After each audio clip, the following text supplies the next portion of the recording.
Hello. Hello. Welcome to another vlog. That's right. Here we are again.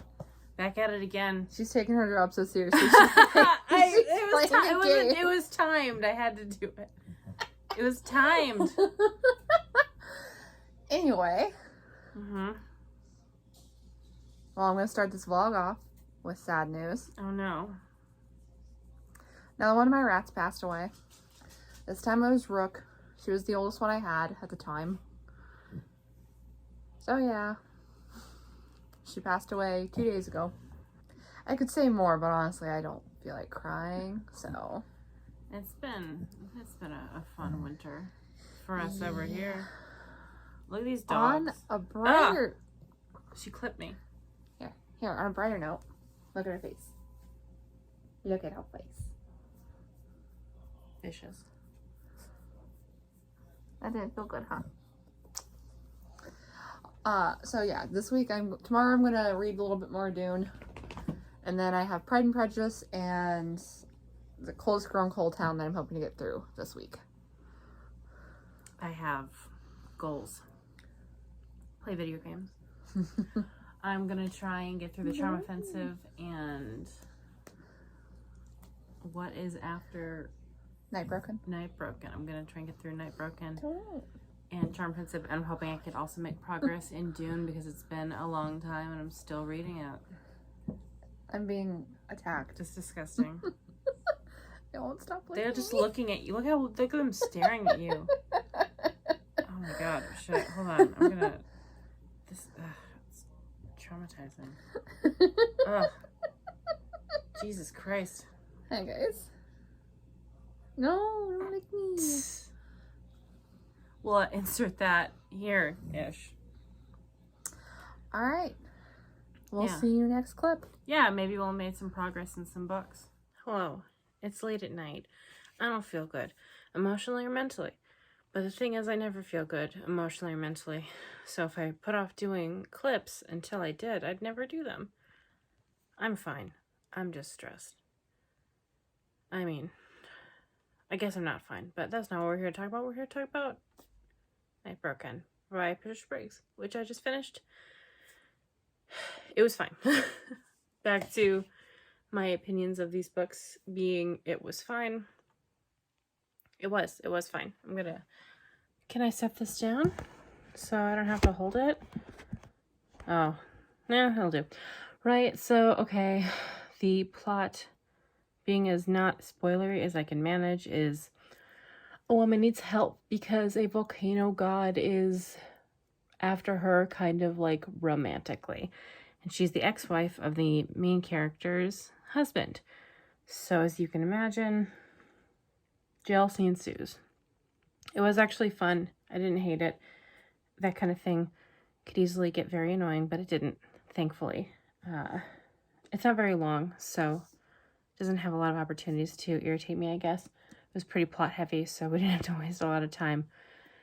Plus, the husband in it wasn't, like, playing into the jealousy or, like, not believing Mercy if she said something, which is how I see a lot of stuff going. So, it spared me that. So, that's good. And it's night 1 of the new vlog. And I've already accomplished a book. So, there's that.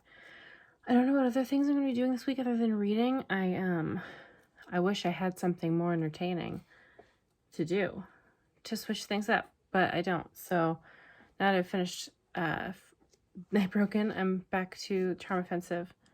I'm going to try and get through most of this maybe tomorrow, because when I play video games, I listen to audiobooks also, so I can get through. Ducky's here.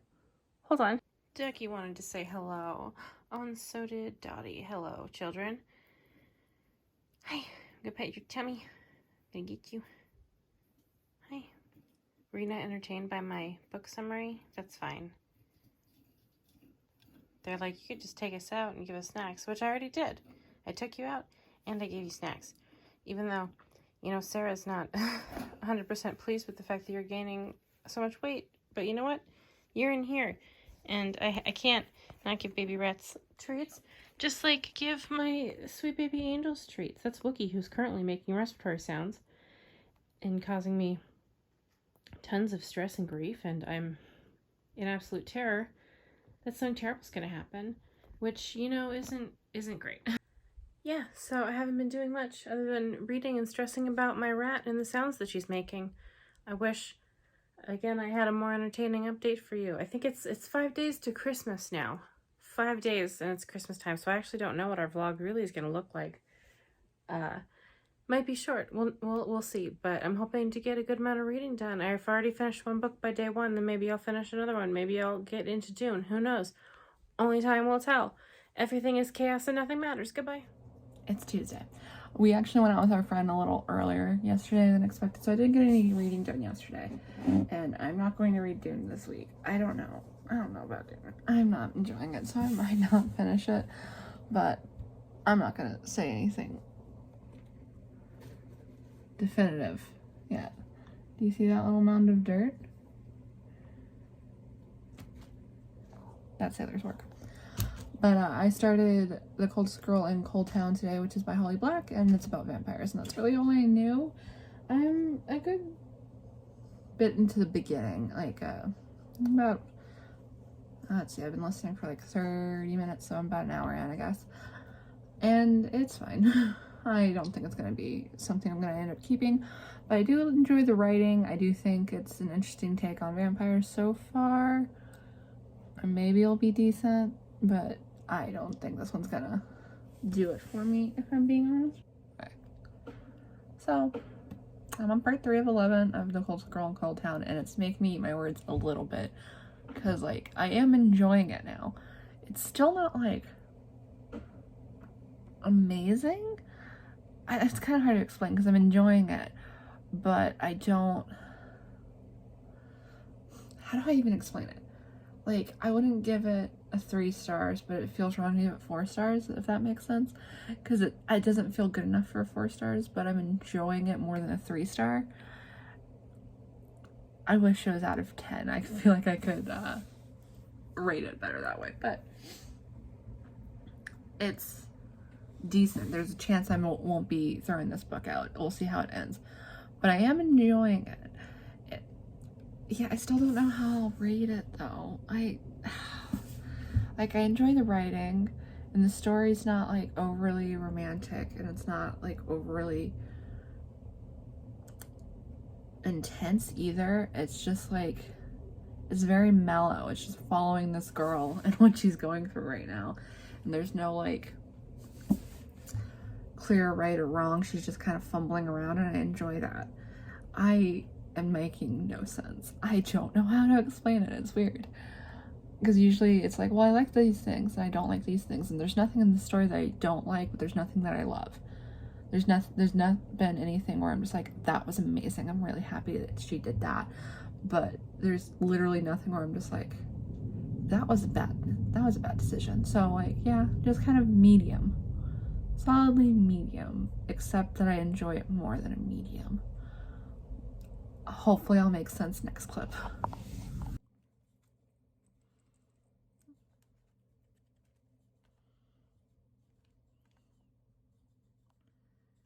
What are you doing? Oh.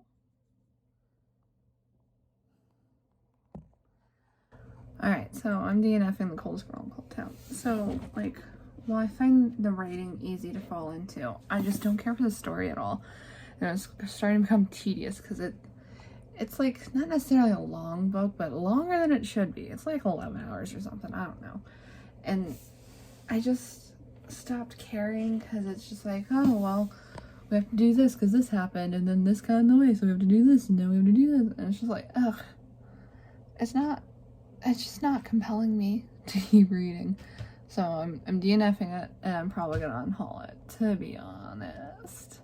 And then tomorrow I'll start Pride and Prejudice, and we'll see if I like that one at all. I'm only reading that one because Cappie wants me to. She asked me to like a year ago. And I was just like, alright, I'll think about it. And I've owned the book for a year, and I haven't touched it, so. Bad friend alert. So I'm not reading, but I am watching Hawkeye on Disney Plus. And I just wanted to pop in to say, I swear to God, if I had one wish, it wouldn't be to be immortal or to be rich or to even help people.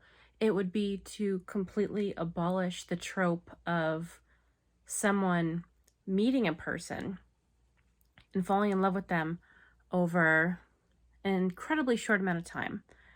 And then that person turns out to be a bad guy, and the person who fell in love with them does not believe anyone in their life when they say, hey, this is a bad person. Minor spoilers for Hawkeye, but they do set it up in the first episode.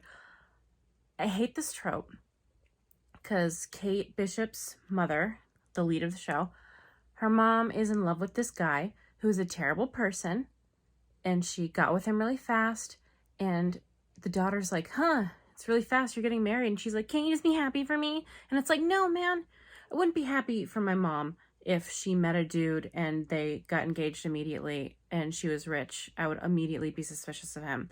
And I just always find it irritating because the mom isn't going to believe Kate when she's like, hey, this guy's bad. I saw him doing something bad. I heard him saying something bad. The mom's going to be like, you're just not happy for me. You don't make me happy. And it's like, if my mom didn't believe me, her child, over this guy she just met, our relationship would be over. I'd be like, you know what? Okay, fine. Have your evil boyfriend, because we're not a family anymore. Why do people think this trope is realistic? If you're friends with someone for a really long time, or your family, and that person gets with someone who does something bad and you tell them that and they don't believe you, then you have a bad relationship. And like, that's not something you should be putting yourself in the middle of. The mom also, yeah, like in situations like this where like the mom or the sister, it's always a woman, whenever they're dating someone terrible and they get told that, they don't believe the person telling them, and it always makes them look stupid. All you've done is make the woman playing her mother, whom I love in many things, you're making her look like an idiot because you don't believe your kid when she's like, I saw him do bad things. I'm suspicious of him. I have bad vibes. Like, the mom looks stupid. That's all there is to say. They always look stupid. And she's going to learn her lesson the hard way, I'm sure. I'm just irritated. I do actually like the show so far a lot more than I thought I would, because I don't like Hawkeye, because no one likes Hawkeye. They even keep making a little like references to the fact that no one really cares about Hawkeye, which I do appreciate, because the very idea of this girl's favorite Avenger being him is dumb. Everything they've ever done with him is lame. Absolutely my least favorite Avenger. I didn't watch any of the show when it was airing. They aired the last episode, I think, last night, so I'm gonna just like binge through them. It's midnight right now, so I probably won't finish. But I liked how they started it. They did a little reference, not a little reference, but obviously Natalie was Clint's best friend, so they are doing stuff with that. And I think the character in the comics is deaf or partially deaf, and they sort of incorporated that into this. He lost part of his hearing being an Avenger, so he's got like a hearing aid now, and he's teaching his little son sign language, which I like. Pretty well done, like good representation. Didn't feel like forced or anything. Like they're like, oh, we can get brownie points if we do this a disability rep. No, I felt good, and I appreciate what they're doing, and it's fun, which is all I want. And it's also Christmas backgroundy. That's not how you say words. Like Christmas is in the background, and it's December 22nd, about to turn into December 23rd, so that's fun. If you're hesitant on watching it because you don't like Hawkeye, I also don't like him, but I'm enjoying the show. It's fun like every other Marvel show. My feelings on Marvel are complicated. I think sometimes they can be absolutely wonderfully depthful and like long lasting and iconic in like the actual sense, not the like modern slang sense. And then sometimes they really phone it in and it's just a big silly action movie. Like I just watched Far From Home the other night and I really didn't like it. It was okay. It was fun, but it wasn't anything I'll remember in 10 years. It wasn't like any of the other Spider-Man movies. Because I feel like even the Amazing Spider-Man, which doesn't get a lot of love, I feel like there's stuff in that was like really good and memorable, but then Far From Home, just nothing really. I'm hoping No Way Home is going to be better.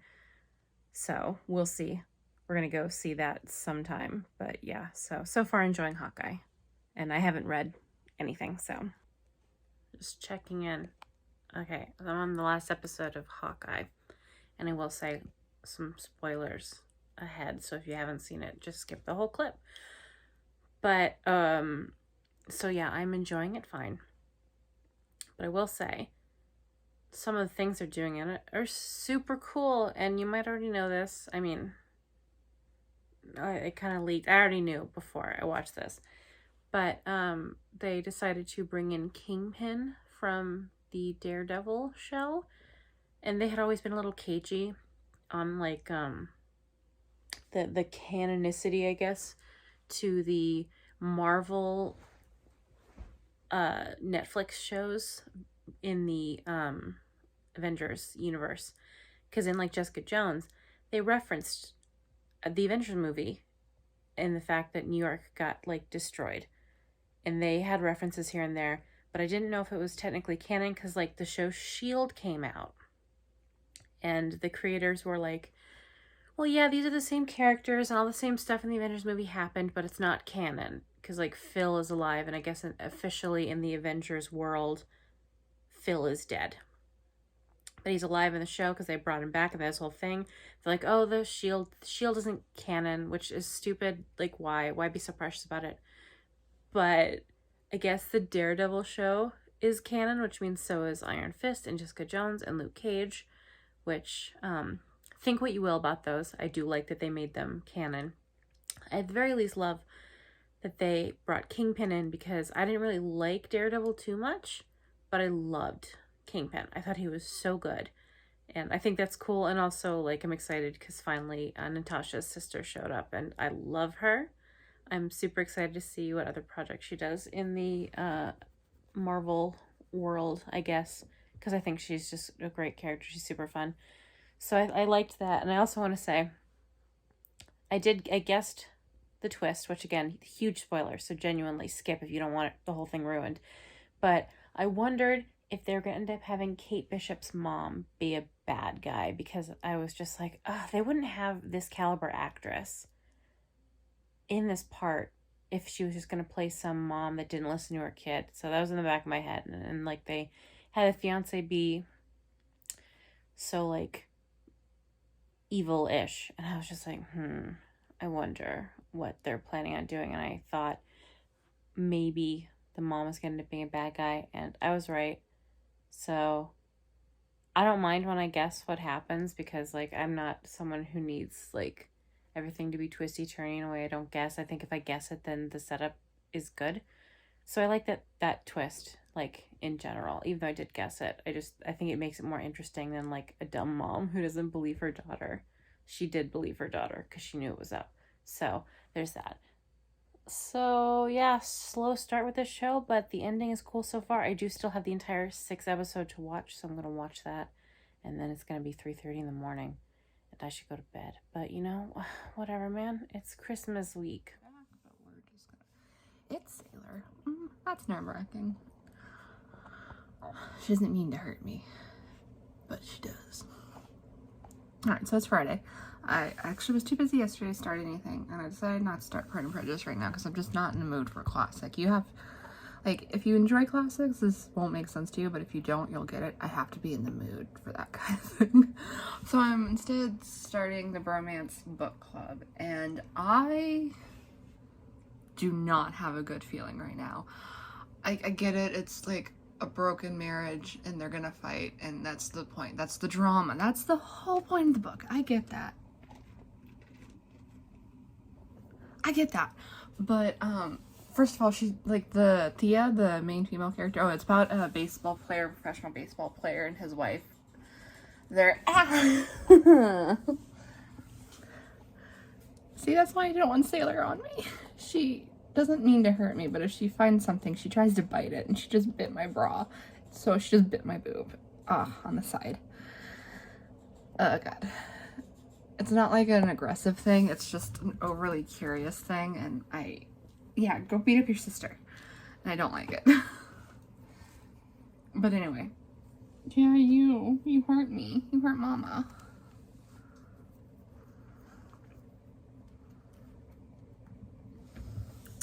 Anyway, a professional baseball player and his wife are gonna have a divorce.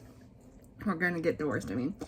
And I believe they're also professional athletes. His buddies are gonna help him not get divorced. And, like, first of all, Thea's trying to break down a wall with a baseball bat. Okay. yeah, that, I'm sure in the book she'll manage it, but in real life, that just straight up wouldn't work. Don't even try that. But, yeah, it's just, they're very angry, and I understand where the sister's coming from, but she's being annoying, Thea's sister, and I don't know. I understand it's at the point where they're gonna break up, but also it feels like because he's the protagonist, Thea has to be the one that is being unreasonable, and I don't like that. So those are my feelings so far. I don't think I'm gonna like this one very much, but we're gonna give it a go, because I don't read very many second chance romances, so we're gonna try. A baby resting on my back, not Sally this time. Alright, so I don't want to like go in on this book because I think it did pretty well. I think a lot of people like it, but the biggest problem I have with it so far is that romance novels don't work in real life, and the whole premise is these men read romance novels to help them understand their wives better and what they want. And again, the thing is with romance novels is that's not what most women want. It is a fantasy that is fun to read. Women don't necessarily want an overbearing millionaire to come in and save them. They don't necessarily want like a sweet, sensitive baker to get jealous and punch an ex over them or whatever, what have you. They certainly don't want like a rake from the 1800s. Like, it is a fantasy. So to read these books and then try to apply them in real life won't work. There's a Russian character that sounds like Chekhov.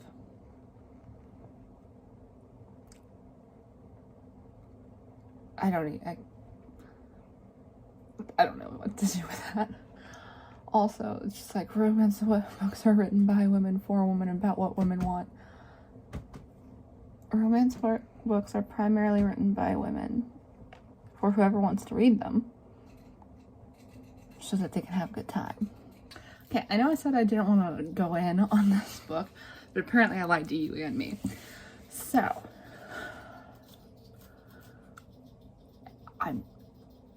if I finish it, I'll be out of hatred. Oh, dear God. Okay, so, let's start with the fact that Thea keeps saying there's more wrong with our marriage than the fact that I haven't had an orgasm since the twins were born, which, honestly, like, Jesus Christ. But it's the only thing they've gone into detail on. Like, it's just like, well, you're never here. And then everything else, literally everything else has been about the fact that he's bad in bed. Like, what the hell? So it is about the orgasms. That's all it is about. What a shallow reason to break up with someone. Oh my God. I can't even with that. But then you skip over to the men where they're just spouting like basic, almost said a curse word there. But like basically the kind of feminism that women learn when they're 20 as if it's revolutionary. Just like the second society realizes women like things, it gets made fun of. And then like toxic masculinity and all this stuff. And it's just like, genuinely, most women learn this when they're 20. You're not saying anything of value here, but it's presenting it like they are. It's insane. And then the men are like walking through one of the other men on like a date with his wife or something, and they're telling him to look at her lips a lot so she'll think that he's thinking about kissing her. So they spout all this bullshit about feminism that is like the most like low, what word am I looking for? First, wrong on the ladder feminism that everyone knows, as if it's like improving them, and then they go and talk about how to manipulate a woman into thinking that you care about her. And just because they do care about her doesn't mean that's not what they're doing. It's disgusting. This is supposed to be a romance book, and it's like, you put a slightly different tone on it, it could be a thriller. Look who's back to complain some more. And Thea I just really cannot emphasize enough how manipulative they're being. Because it's not about self-improvement, it's about saving your marriage for that matter. They say that, you have to take the lessons to heart that these romance books are teaching you, which most if you think romance that's books feminist, then I suggest you go reread it, because oh my God, the biggest misogynist in that is in fact Anita. Daisy. Why did your mama do this to herself? Mm-hmm. It's so much She doesn't know worse the than I answer. thought it would be. But genuinely, they're just like telling him all the things they need to do to emotionally manipulate her into being willing to listen to him, I was in the mood so for that she something can lighthearted. work on their marriage. I thought, And oh, the I fact have a is, she romance. I wants a bet I'll like divorce. Let her that. get divorced. And Like, here we are. I don't like Thea either because she's just one of those basic female characters in these romances that are just like, I had one bad experience and therefore all love is garbage. And I hate it. Oh my god. Ending this week on a bang, I guess.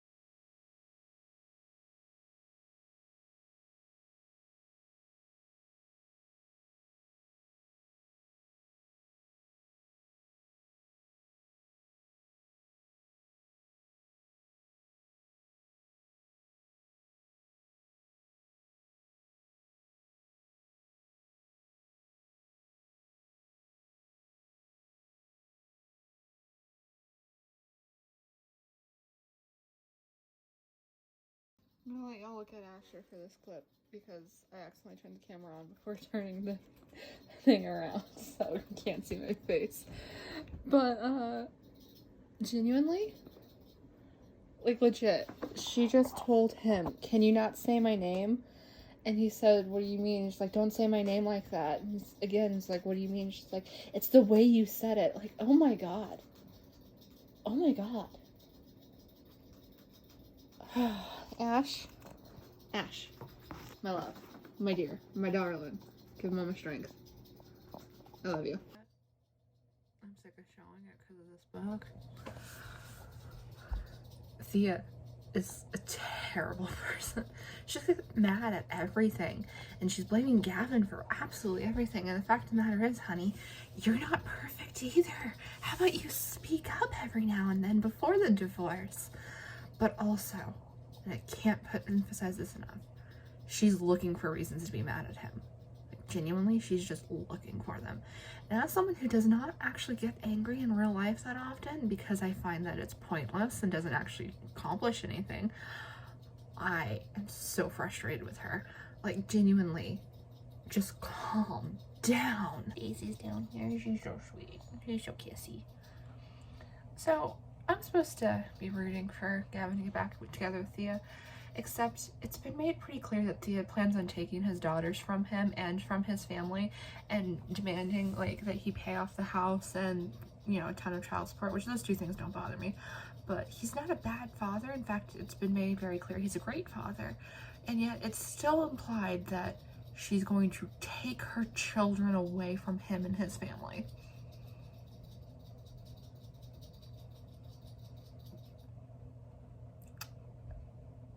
I hate her. She's such a bad character.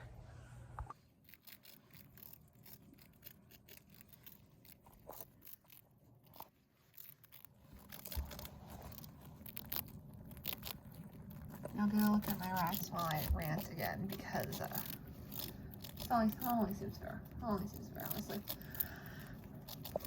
So Gavin is now manipulating Thea using his children to get what he wants.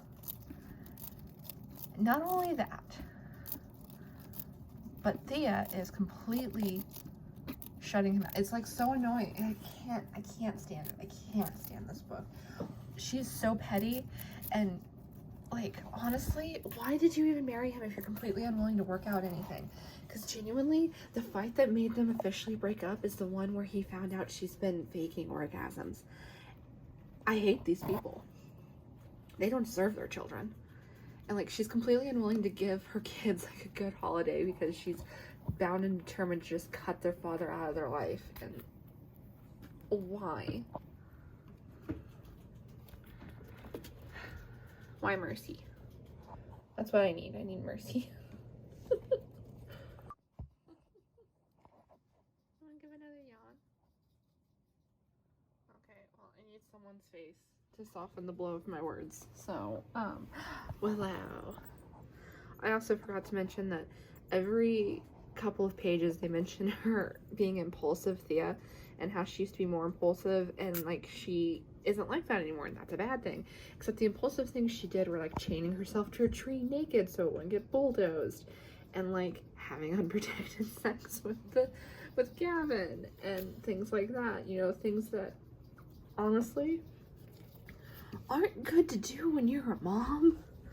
Like, you can talk about how being impulsive is good, but there's ways to have that kind of personality trait still come through, like have her be a strong, stubborn woman without it being like her literally chaining herself to a tree naked when she is the wife of a baseball player, and it will be put on the news when you have 2 4-year-old daughters. Like, be responsible.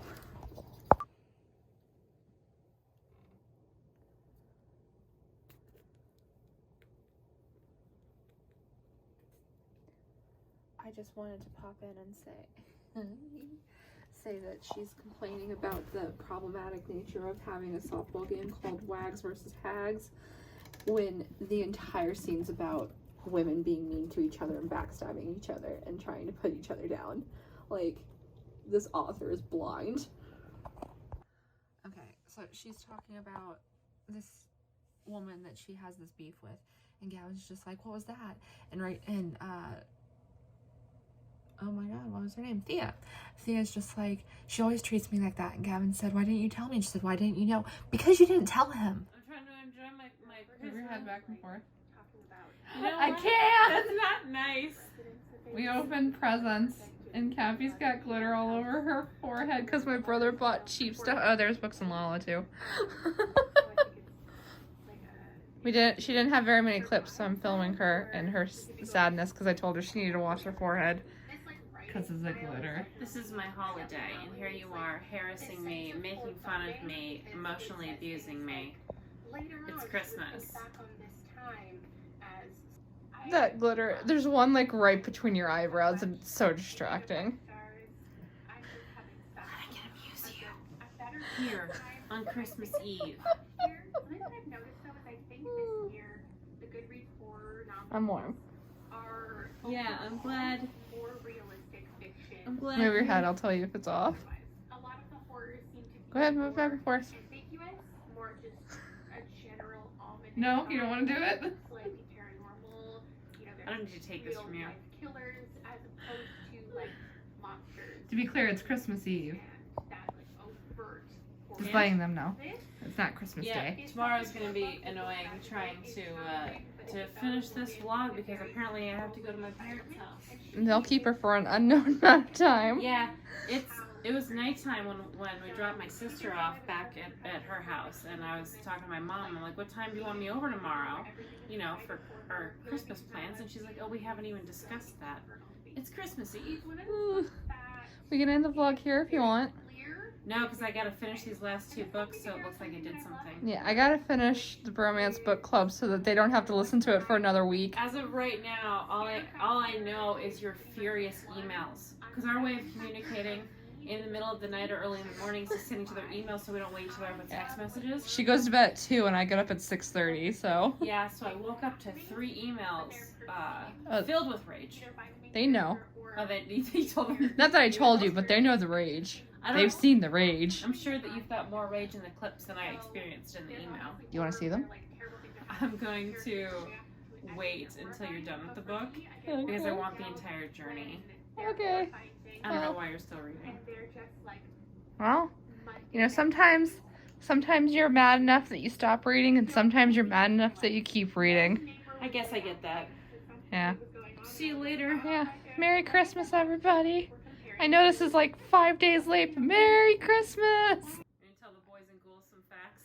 My friend here is about to validate my hatred of trying to take out a wall with a baseball bat. Anyone who's played baseball or softball, which I played, understands they don't wear gloves for the aesthetics. You wear gloves because when you hit something really hard with a bat, it vibrates the bat really hard and it either hurts your hands or makes them tremendously itchy.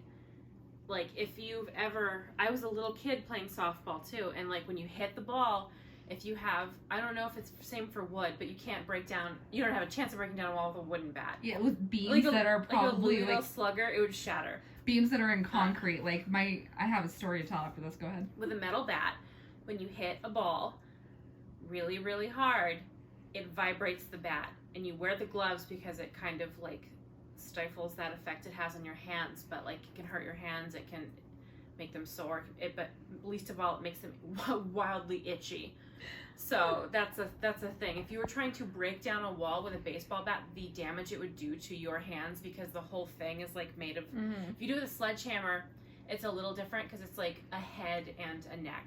A baseball bat is one whole entire thing. Like, don't ever try and hit something metal with an aluminum baseball bat. You're gonna hurt your hands.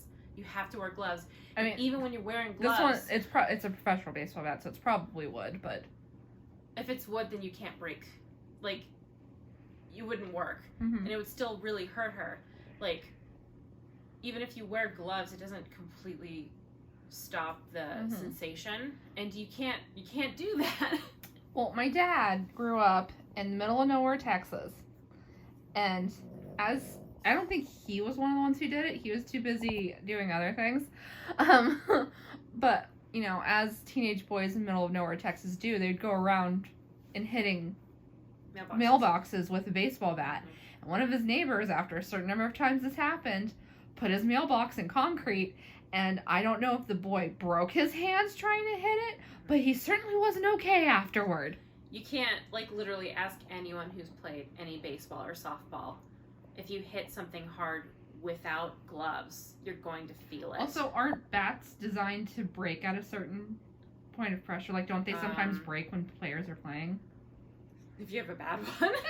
I mean, to hit a ball so hard that it does damage to a bat, I feel like you'd have to have a weak bat. Like, aluminum, that's not going to happen. Like, I had a crazy old aluminum bat, and it was fine. I was playing, like, a softball's a big ball, and it's, like, a lot. Like, the amount of strength it would take to do any damage to anything. Take out a wall with a baseball bat, I would get your house checked. Your shoulder would be horribly damaged. Like, a lot of pitchers and people who hit, it messes you up.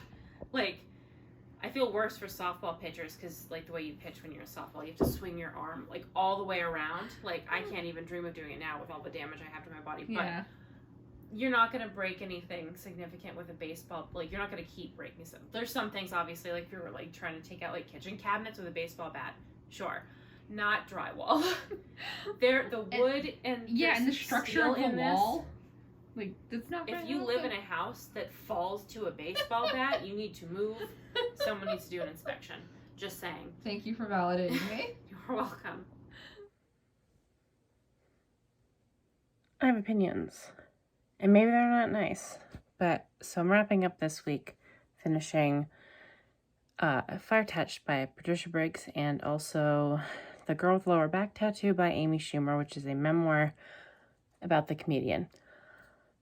In my opinion, I know what happens a lot is that most celebrities that have even, like, a vaguely interesting life get offered, like, a book deal. And they're typically pretty young. So, like, you've got all these many memoirs from celebrities, like, in their 30s. A lot of the time, also in their early 30s. Not that you couldn't have lived a pretty full, interesting life by the time you hit, like, 33. But most of the time, you don't. And I understand the curiosity to know of, like, oh man, I wonder how this person got to where they are. And, like, Will Smith just came out with a memoir. That I get. He's older, he's done a lot. But seeing all these memoirs, like Anna Kendrick had a memoir, and I think it came out when she was, like, 30. And this one with Amy Schumer, I think she was in her early 30s. I just don't know why. I guess maybe some people get offered the chance to write a book and they're just like, oh, I have to do it. How exciting, how interesting, that'll be fun. But, like, I don't think they should be doing memoirs this young when they haven't done much, because the Amy Schumer one was fine. It wasn't badly written. But it it's like about her life from like her childhood to where she is now, or where she was 5 years ago. And just not a lot of interesting stuff necessarily happened to her. Like, she had a couple stories that were interesting. But other than that, basically her story is like she was a comedian and she did a bunch of shows and she eventually got popular. It didn't even talk about, well, I'm not exactly done with it. I have like an hour left, but it hasn't talked at all about how she got her show or any movies or anything like that. And it's like, so you're doing a memoir way too young. And also, like, you're not even saying the stuff people are probably reading it for. And Anna Kendrick's was fine, but hers was at least a little more informative. It was way longer. But I think it's dumb that every celebrity gets offered a memoir, and a lot of them take the opportunity when they just haven't experienced enough to be terribly interesting, because some people's stories is just like nepotism, or they auditioned for a thing and they got the thing, and that doesn't make for an interesting memoir. You want to write a memoir when you're older, when you've done enough to fill up a book with interesting stories. And even Steve Martin, whose memoir I enjoyed quite a bit, didn't really get into as much detail about his life as I was hoping. So I'm sure there are great ones. Maybe I shouldn't be looking at like celebrity ones. I should be looking into memoirs more about like normal people who go through like extraordinary things. That would probably be more of what I'm looking for.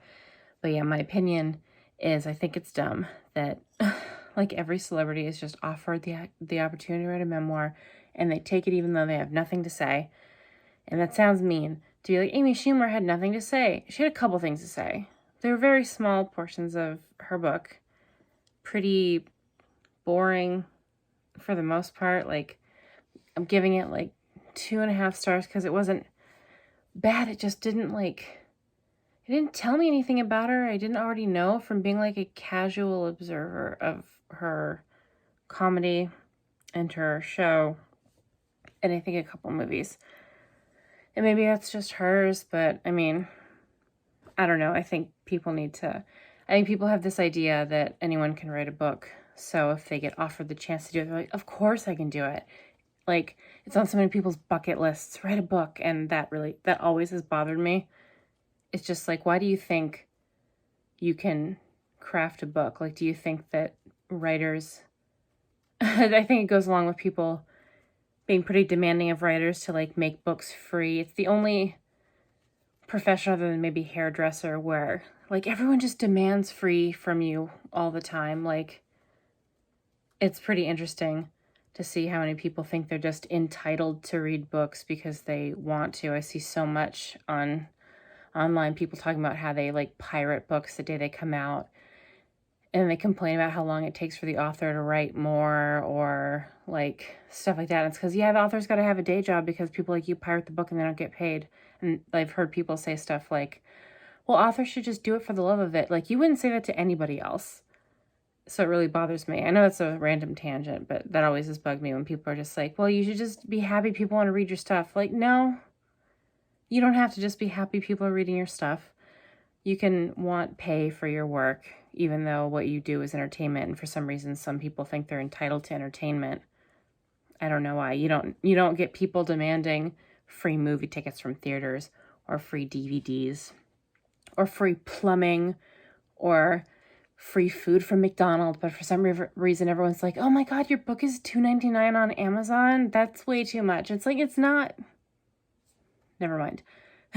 So yeah, my opinion on the Amy Schumer book is that it was pretty okay. If you like Amy Schumer a lot, you'll probably enjoy the book. It's definitely in her voice. It felt like she was trying too hard to be funny. And I get that you're a comic doing a memoir, but like, I would rather her just talk like a person. So overall, it was fine. I kind of wish I hadn't wasted my time on it just because I don't feel like it gave me anything. The other book I finished this week, I'm sorry, but right now Dorothy is power grooming Ducky in her hammock, and it's very cute. And I know if I tried to film it, she would stop, which is irritating. Maybe she won't. I'll try.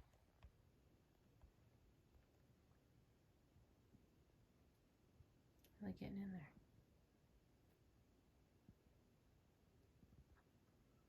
Clean her. Help her. She is your friend. Adorable. Okay, so the other book I finished this week was, actually, did I finish? I don't know how many finished this week. I'll know by the time I do the final clip with Sarah up next, but Fire Touched by Patricia Briggs, which is the 9th book in the Mercy Thompson series. I hate saying this every time. It was fine. I liked it less than I liked Night Broken, and I liked Night Broken less than I liked Frostburned. And I'm starting to think the whole series for me is just going to be fine. And like, I guess that's okay. I don't need to love every series. It's cool reading a long series that has characters you get to know. But I feel like with Alpha and Omega, you learn more about the characters as it goes on. Like side characters, it feels like you get kind of in-depth stories about them or backstories for better or worse. With Mercy, I don't really feel like that. I feel like I know everything. The stuff I know about Adam, the Alpha, I feel like I've known about him since the first or second book. Like, I genuinely don't feel like I've learned anything new about him as a person, how he is, why he does the things he does. I don't feel like I even know much more about Mercy because she went through a huge trauma in the 3rd book, and now she has PTSD. It only comes up a tiny bit, which I don't need it to come up a ton, but like, it's not a lot about her. And I feel, again, like with Mercy, everything I know about Mercy, I've known since like the first couple books. There's just not a lot of growth, in my opinion.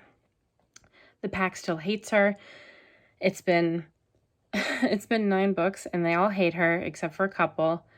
And it's starting to irritate me that there's like this one wolf in the pack who just like despises her. And I think it's because she's jealous because she wishes she had been with the Alpha.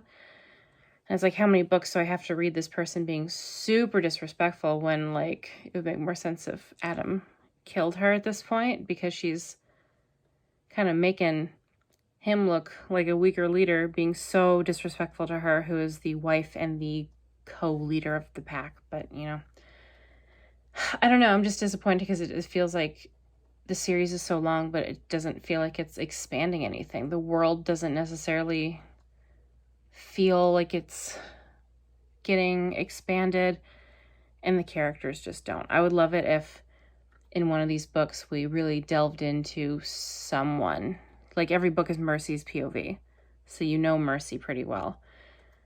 I don't know what I'm looking for, I guess, because it's not like I need like flashbacks or anything, but it just feels like who they are right now is the only thing that matters, and nothing that has ever happened to them factors in any kind of meaningful way. Like with Anna and Charles, you like learn why he's super cold, and as it goes on, like, he opens up more to Anna, and she really changes the character from the first book to where we are now, which is book 6, and you learn more about Charles's stepmom and kind of his dad. And I don't know. I guess I just don't feel like anything is evolving in the Mercy books. Like, nothing is changing. The status quo basically has been the same since the end of book 3. Adam and Mercy are together. Nothing's different. There's no changing of their relationship. I don't want relationship troubles. But I don't know. Something like in Frostburned, it came up like, oh, when are you going to have a baby? Not that I even necessarily want them to have a baby, but like, the stepdaughter asked Mercy, and it came up, and then it wasn't really a thing. She was just worried about it. And it's like, I don't know, with this many books, you would expect there to be some changes, like just something. And maybe she did that on purpose, where it's just like very comfy. Every book, it's the same characters in the same locations, and they never change, and it's always bad guy threat here. What do we do? Uh-oh, attack.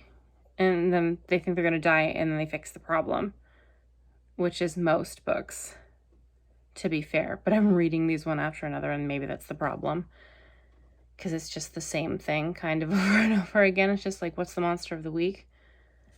So yeah, I guess I'm complaining about a genre, basically, with a long series like this, that's what you're going to get. You're going to get Monster of the Week. And I think a lot of people really love that. And I used to, but not so much anymore. I just want like maybe a small through line where like just something comes up in a few books and then it's solved. I don't like big bads, but just something that like affects them permanently. I don't know, but that's what I read this week. I'm sure I'll reiterate some of this in the next clip, but I'll try not to be too boring about it like I'm sure I was here. I'm sure this was absolutely riveting, but you know, I only know how to rant, and I apologize for that. Welcome to the end of the vlog. Welcome to you. What's up? Merry Christmas. Yeah, it is Christmas. It's Christmas. Yeah, she made it home. I did. I'm alive. I'm here. So this week, I did not read Dune. I DNF'd The Cold Scroll in Cold Town, and I started a book that I absolutely hate. I've heard about it. Yeah. I read, I don't know if I read, I think I did. I read Matt Broken this week, Fire Touched. I didn't read any of The Charm Offensive, and I read Amy Schumer's memoir, and I had a whole rant about it. Oh, okay. Next week, I will finish the Bromance Book Club. And I have a bunch of stuff in my library, but the only things I know are in there is the next Kim Harrison and City of Ashes. And I think I'll like both of those, so I won't have 20 clips of me ranting. Well, depending on how the Bromance Book Club ends. I don't think I'll rant either. Probably. I feel like I haven't been too ranty lately. What are you planning on reading next week? I want to finish Charm Offensive, but it's about to lapse at the library, so probably not. And then I have... God, I don't even know what's in my library. I have Dune. I need to finish Dune. Because it's been a really long time. I might get back to that eventually. Oh, you're DNFing it? I might try to physically read that. I might try and get a paperback and physically read it, because the audiobook does not hold my attention whatsoever. Paperback's super cheap. Yeah, they all are. So anyway, I hope you enjoyed this vlog. Mm-hmm. If you did, like, comment, and subscribe. It's been a Christmassy vlog, probably. I assume. Alright, we'll see you in the next one. Goodbye. Bye. And a Happy New Year.